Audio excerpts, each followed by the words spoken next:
Dzina la Tate ndi la Mwana ndi la Mzimu Woyera. Amen. Ambuye akhale nanu, akhalenso ndi mzimu wanu. Takumananso pano pa Tiyankhuleni Ambuye, pamene timasinkhasinkha mawu a Mulungu. Motero lero ndi la Mulungu la 8 pa chaka, mu chaka chimenechi chaka C.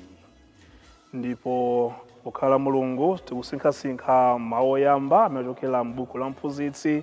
Mphunzitsi mutu 27 ndi 4 mpaka 7, amene akutiwerengera mawu oyamba ndi Sister Jacqueline Molen kuchokera ku Our Lady of Africa Maula Cathedral mu Archdiocese ya Lilongwe. Mawu achiwiri amene achokera m'kalata yoyamba ya Paulo woyera kwa Korinto.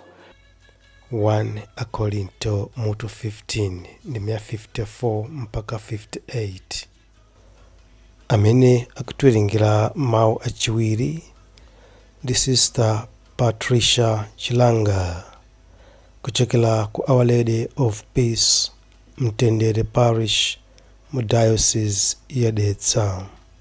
Komanso uthenga wabwino umene uchokera muthenga wa Luka.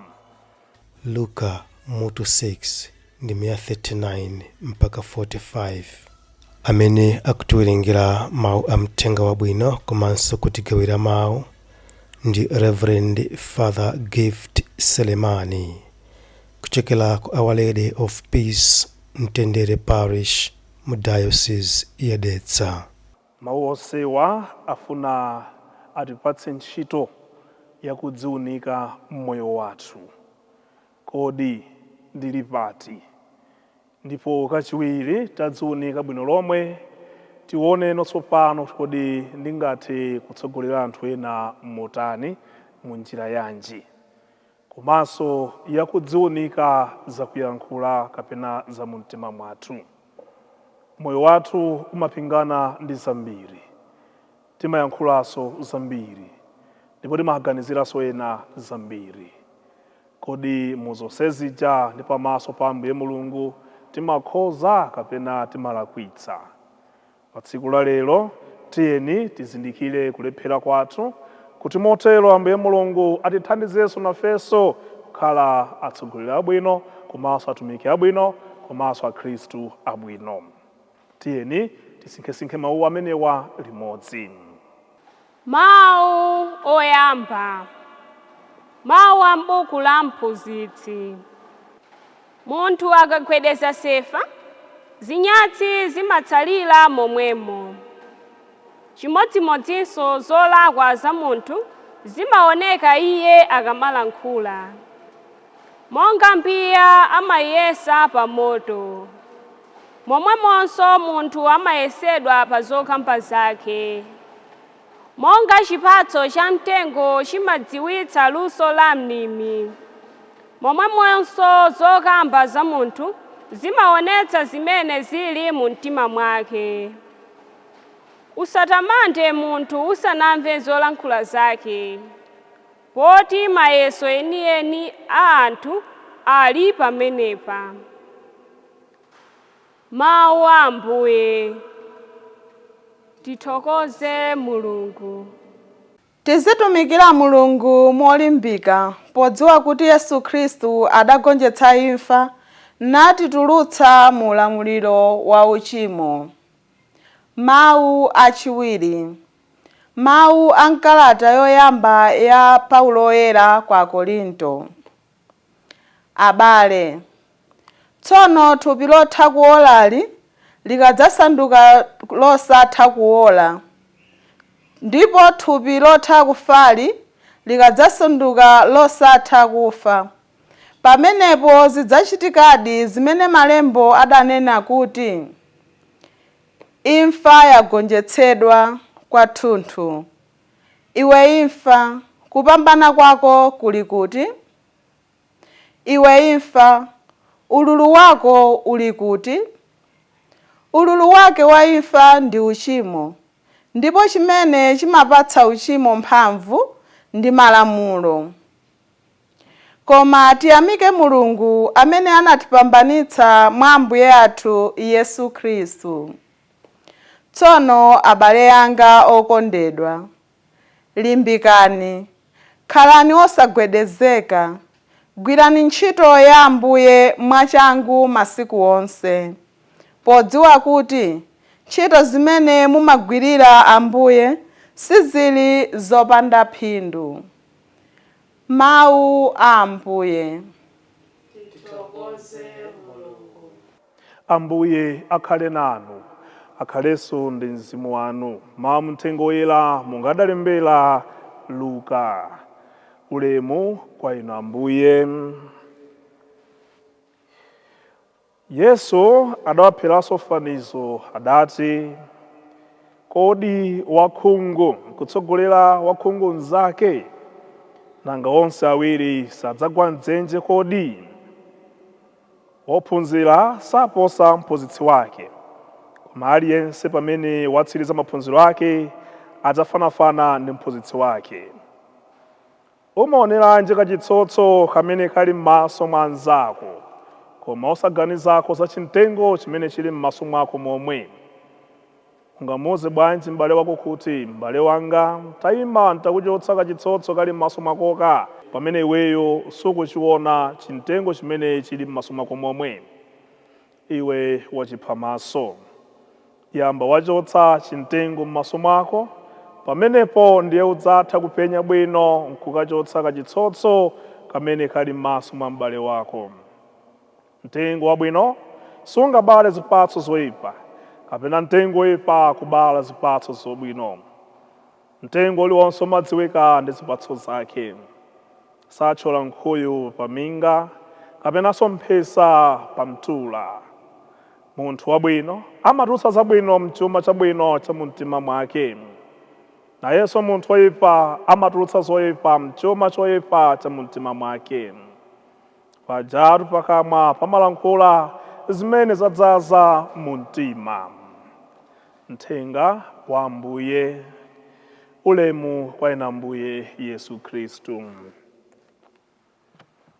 La Mulungu la tsiku la lero, mongaso tachezera mu sabata imeneyi, mphunzitsi lelonso akutithandiza kwambiri kuti tiunike zoyankhula zathu, tiunike mu mtima mwathu, pakuti zonse zimene timayankhula zimaulula chimene chili mkati mwa moyo wathu. Ndipo awonjezeraponso tsopano kunenetsa bwino lomwe kunena kuti mtengo wabwino sungabereke zipatso zakwaipa ayi. Komanso kutithandiza ife tonse kumvetsa kunena kuti ndi bwino uonekaye chimtengo chimene chili m'maso mwako, osanalimbane ndi kuona kachitsotso kamene kali mwanzako. Kuchokera mawu amenewa onse atatu lero la Mulungu, tatiyeni abale anga okondeka titaunikanso za umoyo wathu bwino lomwe. Mwina tiyambire pamenepo, titaunikanso za umoyo wathu bwino lomwe. I think iyi ndi ntchito imene timayenera tizigwira nthawi ndi nthawi, tizigwira moyo wathu sabata ina iliyonse, mwinanso tsiku lililonse. Ndameza bwanji tsikuli, ndameza bwanji mulungu umenewu, mwezi umenewu, kuti at least tithe kuona pamene anthu ife tikulephera, pamene zinthu sizinayende. Pamene tikhala pasi ndi kuziunika, tikufuna tizindikire chimtengo chimene chili mwa ine. Ndipo chimtengo chimenechi ndi chimene nthawi zambiri ndimachionetsa pamene ndikukamba za anthu ena kapena za anzanga pamaso pa anthu enanso. Ndikukhala pansi tsopano ndikudziunguza ineyo mwa ineyo tsopano. Ndifuna ndiyang'ane chimtengo chimene chili mwa ineyo. muchananena kale kunena kuti zakuwaipa zonse munthu wakeyo umazidziwa, ndipo sikusowekera munthu wina kuti achokere kutali kapena adziwe kumanda nabwera kudzakukumbutsa kuti izitu apatu. Ine I believe so kunena kuti ine zakuwaipa zanga ndimazidziwa. Ndiye potengera uthenga wa tsiku la lero komanso mawu oyamba ndi mawu achiwiri, pamene ndazizindikira zolephera zanga, pamene ndazindikira chakuwaipa changa, ndazindikira chimtengo changa, let me act on that. Ndipangepo china chake, ndipo ndizindikire kuti ichichi ndicholephera kapena ndicholondola. Ndenga ndazindikira kuti mwina ndicholephera, ndingapangepo chani kuti ndikonze chinthu chimenechi. Ndipo ngati ndikotheka kuchikonza, konzani mofulumira. Ngati ndizovuta kuchikonza, ndifunsenso ndi chifukwa chani. Pali muyekereza Katolika mwathumo, pali nthawi zina imene potengera mina maukwati ena mukamamva milandu, tafika pena imene timanena kuti impossible cases. Kunena kuti izinso zitavuta zitatani po munthu wathu ndizotivuta kuti timasule maukwati amenewa. Koma pofika pa stage imeneja ndi chiganizo ndi linganizo limene ife awiri mwamuna ndi mkazi uja tafikitsa zinthu zija. Ende mpoona ndi kulingalira timafuna kuti apapa ndi titani notsopano. Eni mpingo unafika po level imene tsopano okhe chabwino ndizovuta kuti apa tingakumasuleni, khalani mu state. Koma pokhala mu state imeneyi mwene muzipanga zinthu izi zimene zili pleasing before God, zimene zili zoyenera maso pa Ambuye Mulungu. Kuti inde apapa nde zatikanika, apapa nde zitivudodode chisomo cha chifuna Mulungu chitani tsopano. Mapano zatikanika inuyo suti mwatayikayi. Tatiyeni muzipanga njira izi, tatiyeni muzipanga izi. Mpingo sudza kuthawani, mpingo sudza kusiyani. Zina tizisiya maso pa Ambuye Mulungu mwe akachacha kumutsogolo kumweko. Koma tili pano pa dziko lapansi pofuna kudzisungira chipulumutso chanu, angakhale muli mu state kapena mu condition iyi, tazipangani zinthu izi. Chifukwa simuteronso ndi mwalakwitsira. The stage imene tsopano imene tili imene tikufuna inakefe kuunguza zimene zili mmoyo wathu, chimene feyo tikuchita, kodi ndafika pati ndipo ndili pati. Ndikazizindikira zinthu zimene zija tsopano ndichitepo china chake pa zinthu zomwezo. Kachiwiri tsopano pakuti ndazindikira zinthu zimene zija, mawu oyamba komanso uthenga omwe uja tsopano ukacheka tsopano za mayankhulidwe athu. Ambiri mwa ife we are pretenders and hypocrites. Ezi ndizoona ndithu. Kuti ndife afarisi ndithu ndipo ndife anthu achipamaso ambiri ife. Chifanana kuti nthawi zambiri timatenga zimene zili mwa ife ndi kuwapatsa ena, ndipo timaulula za ife ndi kuzika mwa ena, mpaka tidzayankhula amayi amene aja ndi amabodza, amayi amene aja iya ndipo musadzakhulupirire pang'ono pomwe. Munthu amene uja ndi wakuba, munthu amene uja kwambiri zedi. Check yourself. Mwazimene ukuyankhula mwa anthu nzako, mwazimene ukulengeza mwa munthu wina. How good are you? Ukaziyeza pa muyeso wazomweso kumuza nzako uja, amene uja mwakuti iwe uli pati. So timafuna kwambiri kuyankhula za ena, kuyankhula izi kuchukitsa izi za ena, not knowing pamene kupanga zimene zija ukuulula zimene zili mwa iwe. Mawu amene ukuyankhula amakhala akuulula iwe mwini. Timayiwala chinthu chimene chija muchadanena kale achewa kunena kuti ngati ufuna udziwe chimene chidapha kuphika mowa, zala ukamaloza nzako follows ikuloza back at you. So tikamayankhula kuti amene uja makuti amene uja ndipo amene uja achimwene achemwali. How good are you? Komanso suti mawuwa akunena kuti tisamajaje anzathu kapena usati kujaja koma kuti kuwadzudzula anzathu. Tadzudzule ndithu, koma kwayambirira nkuzidzudzula kwa ineyo, ndipo ndisiya kutenga za ineyo nkuwapakiza nazo ena. chifukwa wayenda mwa ife tikuyenda ndi mbiri zimene zili za nomwenu mpatsa wina amene aja musangoona chonchija iyi ndipo aononga mabanja amene aja anthu anza aneti ndiwe amene kupanga zinthu zimenezi. Umakachukitsiranje mbiri zoyipa za anthu anzako zikungoulula chimene chili mwa iwe. Please clean yourself up first.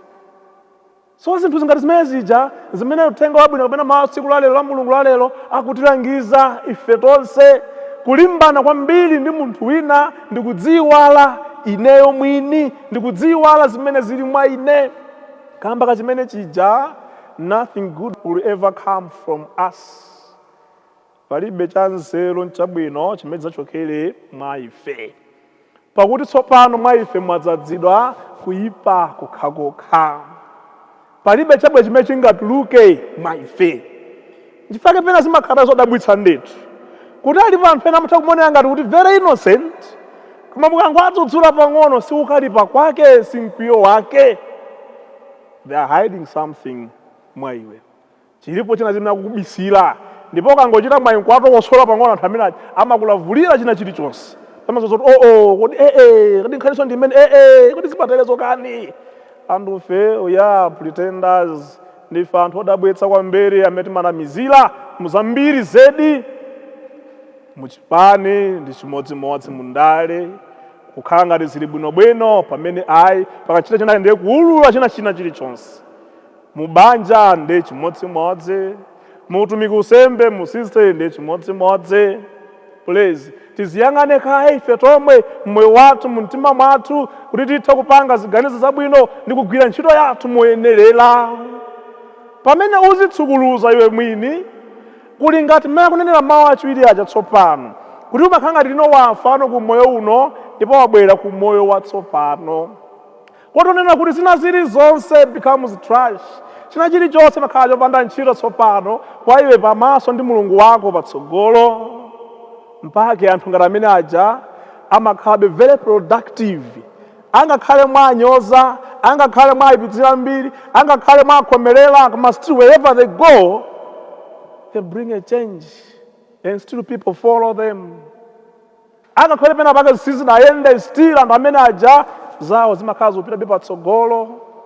Nde kwa iwe yense amene mwina pena izo ndizo zidakubwerera mmoyo wako, that's fine. Ndipo unazindikira kulephera kwako, that's fine. Wazitsukuluza wabadaso kumoyo watsopano, that's fine.